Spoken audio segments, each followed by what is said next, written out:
Hello, welcome back to Cracking the Cryptic. Now, last time I was with you, I was looking at the World Sudoku Championship instruction book, and we'd only got as far as round 3. Now, I'm not going to go through every puzzle style after that, although I will flick through them, and feel free to kind of stop the video anywhere and try and copy the puzzle out and have a go at it, because some of these are fascinating variants. This is a round of arrows, although it includes some skyscraper variants. I mean, these are things that many of us have never seen before. Count the odd ones, just weird variants. Then in the next round there's growing regions, so the puzzle sizes get larger. First some irregulars, then some deficit Sudokus where not all the numbers from 1 to 7 are used in the boxes, but they all have to be different. And then some surplus Sudokus where they don't all have to be different, but every number is used in the box. Just weird variants that really mess with your head if you're used to the normal Sudokus. Round 6 is more FED puzzles, offsets where the digit to the right of a grey cell tells you what the position of the digit in the grey cell is in the next row. Just bizarre. So here, the right of the grey cell is a 4, so the 2 must be in the 4th cell in the next row, and there it is. Just weird. Plus minus lines, anti-diagonal. That is at least one that we've seen before, where the diagonal lines are marked but only contain 3 different numbers. So this diagonal is 73113773. Slightly easier than a diagonal normally. Diagonal pairs, step by step. As I say, I'm just going to flick through the rest of these. Do feel free to stop them any way you like. But what I thought I would do is jump on to one of the puzzles and have a go at it. Look at that, there's upside down numbers. Various types of killer variation. Multiples in a killer. Fascinating. Ordering. So the numbers in the cages on that one don't even add up. They're not the sums. Odd even sums. What's that one? Different. Around. Anyway, there's just dozens of variants. But what I thought I'd jump onto is one in the team round where we have a puzzle that I can kind of have a go at online for you on our solving software Sudoku, which the reason I've chosen this variant is because there's no markings in the grid, which I'd struggle to show you. Sorry, it's having trouble loading up here, which is annoying. It's quite a heavy booklet. Anyway, what I'll do is I'll jump to the puzzle, because this is all that's given, but there is the vital constraint here that it's non-consecutive. The squares next to each number cannot contain a number that's consecutive to that one. So obviously in the squares next to 9 you couldn't have an 8 because there's an 8 in the box already, but in the squares next to that 8, this one, this one, this one and this one, you couldn't have a 7.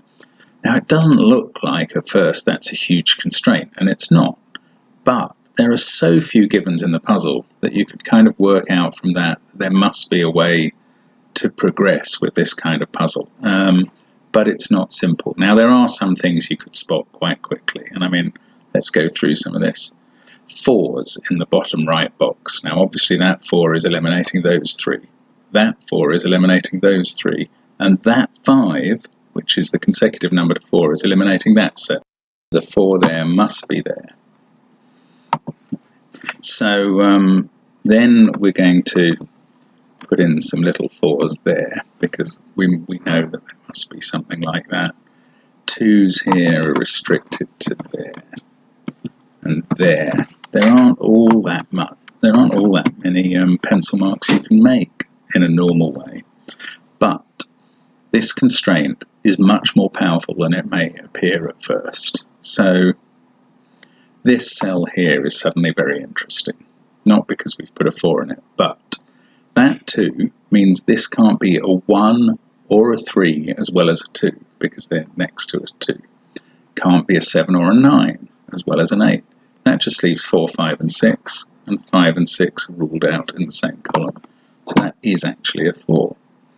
That's fixed this 4, and that's fixed that 2. So now we've actually got some progress. 2 down here can't be next to the 1, but it's in that column. Along here could be any of those 3. Don't know which one. Oh no, actually it can't be that last one because of the 4 above. And working on this box up here, or in fact working on 3s, there has to be a 3 or there, isn't there? Yeah, no, hang on, that's nonsense, sorry. 3 can't be next to the 2, so it's not there or there. It can't be next to the 4, so it's not there or there. And it can't be next to that 4, so the only square left is that 3. That's better. 9 must be one of these 2 now down below.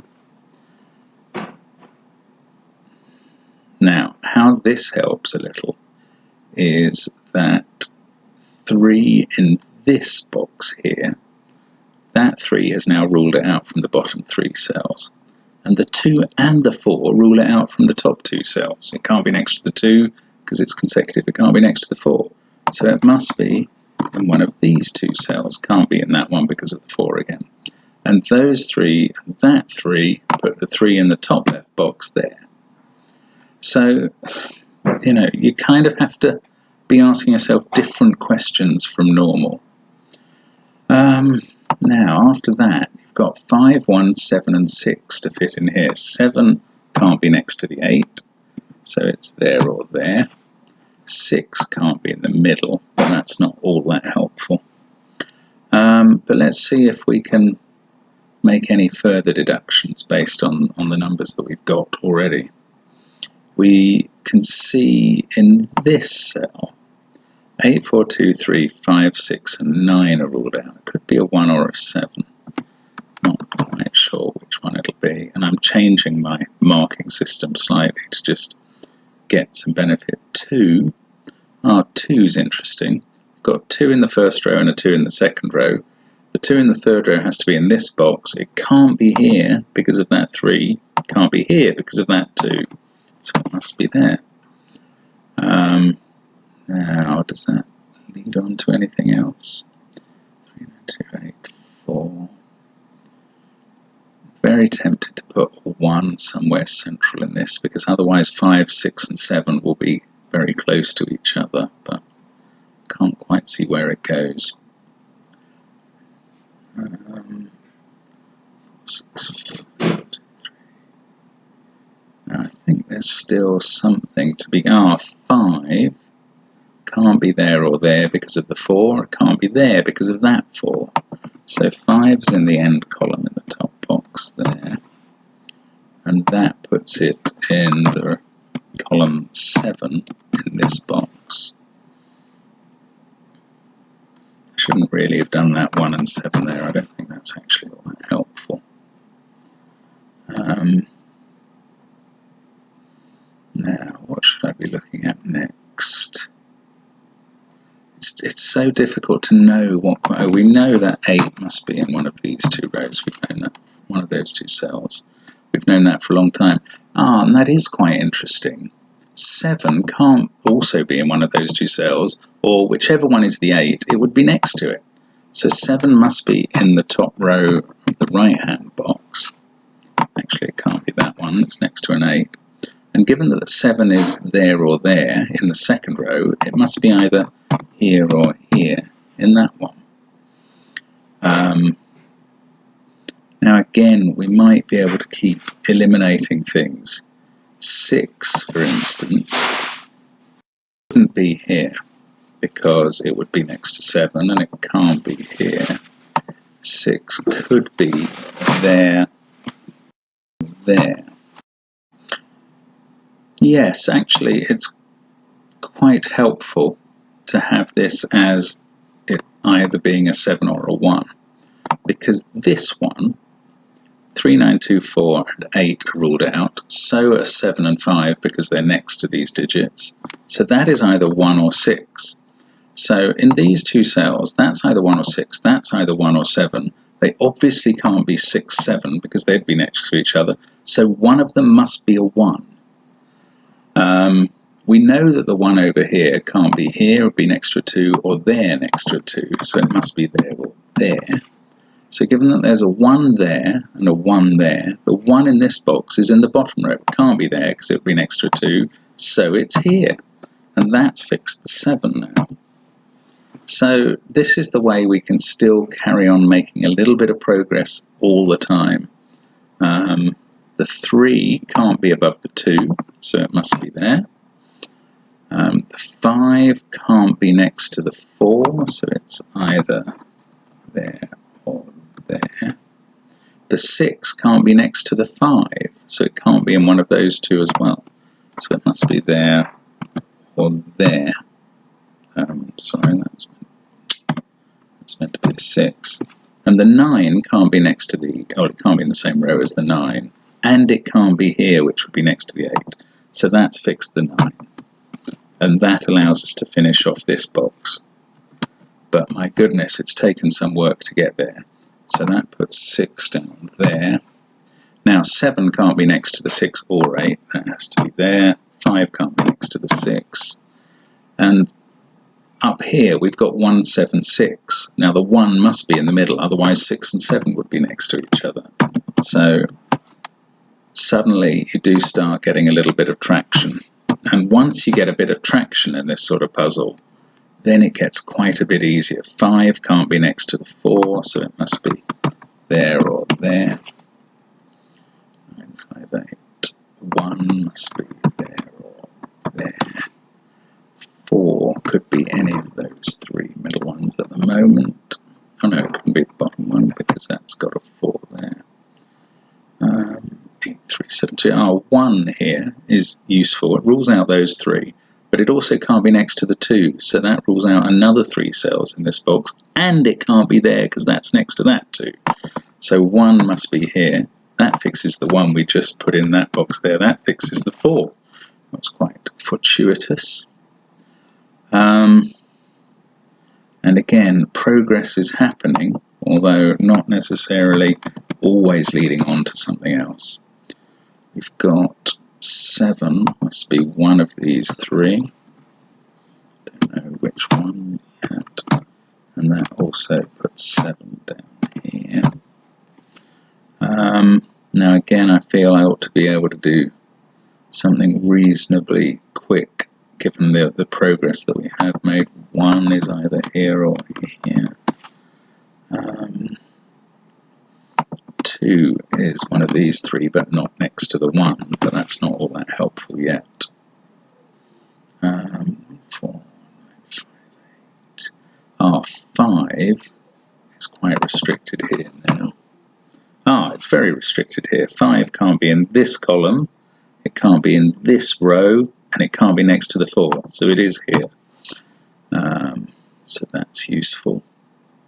Actually, that was probably quite easy to do a moment ago, and I didn't manage to do it, but there we go. 5, 7, 4, 6, 2, 8, 3, that could be 1 or 9. This could be 2 or 3. They're not ruled out. 9, 5, 6. Now sometimes what you have to do, 6 down in the end column, can't be in the bottom box, and it can't be next to that 5, so there it is.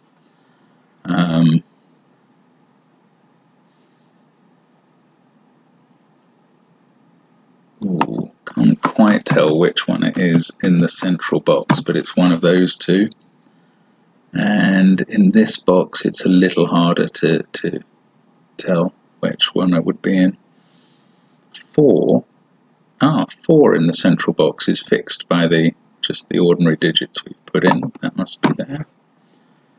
That, I think, fixes this 4, which fixes this 1. 1 is either there or there now. 7, 5 can't be there, so it now must be there. No, not there. It must be must be there. And we're not. 2 is now fixed in this box as well. That's there. We've got 2 fixed here. Can't be next to the 1. One of these is a 2. I'm not sure which. And now this is a little more tractable. And again, you need to work with the constraint all the time. But once you bear that in mind, it really does become a bit more manageable. 6 in this box is quite usefully fixed now. It can't be next to the 5 or the 7. Last place left is there. So 6 is, I think, probably completed in the puzzle now. These 2 have to be 7 and 2 in some order. It must be that order. 7, 2, that's 9. 9. No, not that one. That's 2. That one is 9. That can't be next to an 8, so it must be next to a 3. 7, 2, 5, 4, 6. 9 can't be next to the 8, so it must be there. And suddenly the constraint's very helpful now, but it's taken a long while to get to the stage where it's useful. And I'm afraid the beginning of the puzzle is never very fast, and that's just the way of it with this puzzle. So just finishing off now.